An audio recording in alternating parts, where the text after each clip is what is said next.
వేములవాడలో రాజన్న కోడెల మృత్యు ఘోష కొనసాగుతోంది. నిన్న మరో 6 కోడెలు మృత్యువాత పడ్డట్లు అధికారులు వెల్లడించారు.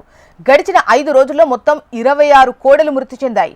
వరుసగా కోడెలు మృతి చెందడంతో రాజన్న భక్తులు ఆందోళన చెందుతున్నారు. అయితే చనిపోయిన కోడెలన్నీ అనారోగ్యం, వాతావరణ మార్పుల కారణంగా మరణించినట్టుగా జిల్లా పశు వైద్యులు చెబుతున్నారు. మరిన్ని వివరాలు మనకు రీజనల్ కోఆర్డినేటర్ గోపాలకృష్ణ అందిస్తారు.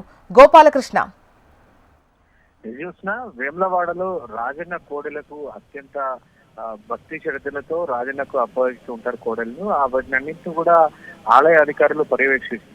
ఆలయానికి సంబంధించినటువంటి గోశాలలో వీటి పర్యవేక్షణ ఉంటుంది. కానీ ఇప్పుడు ఆ గోశాలలో వరుసగా జరుగుతున్నటువంటి కోడెల మృత్యువాత అనేది భక్తులకు ఆందోళన గురి చేస్తుంది. దాదాపుగా 5 రోజుల నుంచి 26కు పైగా కోడెలు మృతి చెందాయి. ఇక మరో 8 కోడెలు పూర్తిగా అనారోగ్య దిశలో ఉన్నట్టుగా తెలుస్తోంది. వాటికి పూర్తిగా వైద్య సహాయం అందించినప్పటికీ కోలుకొని పరిస్థితుల్లోనే ఉన్నాయనేది అక్కడ స్థానికులు చెప్తున్నమాట.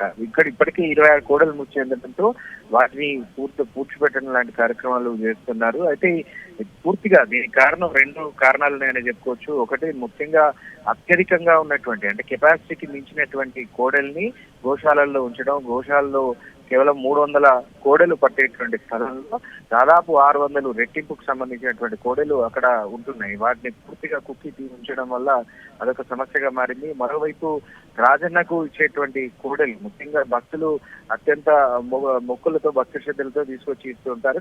కానీ అలాంటి కోడలు పూర్తిగా పాలు మరవని కోడల్ని, అలాగే జెర్సీ కోడల్ని తీసుకొని వచ్చి రాజన్న ఆలయంలో అప్పగిస్తున్నారు. నిబంధనల ప్రకారం అయితే వాటిని ఆలయ అధికారులు స్వీకరించారు. కానీ రాజన్నకు తీసుకొచ్చింది మళ్ళీ తిరిగి తీసుకెళ్లడం ఇష్టం లేక అక్కడే ఆలయ ఆవరణలను వెళ్ళడం జరుగుతోంది. ఈ నేపథ్యంలో వాటిని కూడా చూసుకోవాల్సినటువంటి బాధ్యత వీరిపై పడింది. ఇప్పుడు అలాంటిది పూర్తిగా పాలు మరొక ముందే తీసుకురావడంతో మృత్యువాత పడుతున్నట్టుగా, అనారోగ్యానికి గురవుతున్నట్టుగా తెలుస్తోంది. దీంతో పాటుగా అక్కడ ఉన్నటువంటి అపరిశుభ్ర వాతావరణము, పూర్తిగా సిబ్బంది లేమి కూడా దీనికి కారణంగా తెలుస్తోంది. అనేక రకాల కారణాలు ఇప్పుడు ఈ కోడెల మృత్యువాతకు కారణమవుతున్నాయి. ముఖ్యంగా వరుసగా జరుగుతున్నటువంటి ఈ పరిణామాలు భక్తుల ఆందోళన గురి చేస్తా ఉన్నాయి. ఇప్పటికే ప్రభుత్వం దీనిపై చర్యలు తీసుకునేటువంటి ప్రయత్నం అయితే చేస్తా ఉంది.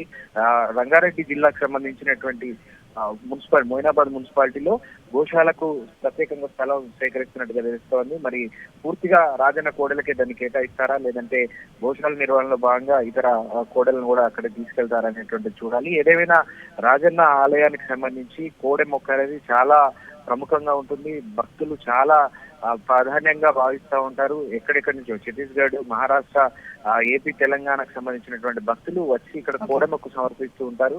సో అట్లాంటి సందర్భంలో ఇప్పుడు వరుసగా మృతి చెందడం అనేది భక్తుల మనోభావాలను ఇబ్బంది గురి చేస్తుందనే చెప్పాలి. రైట్ గోపాలకృష్ణ.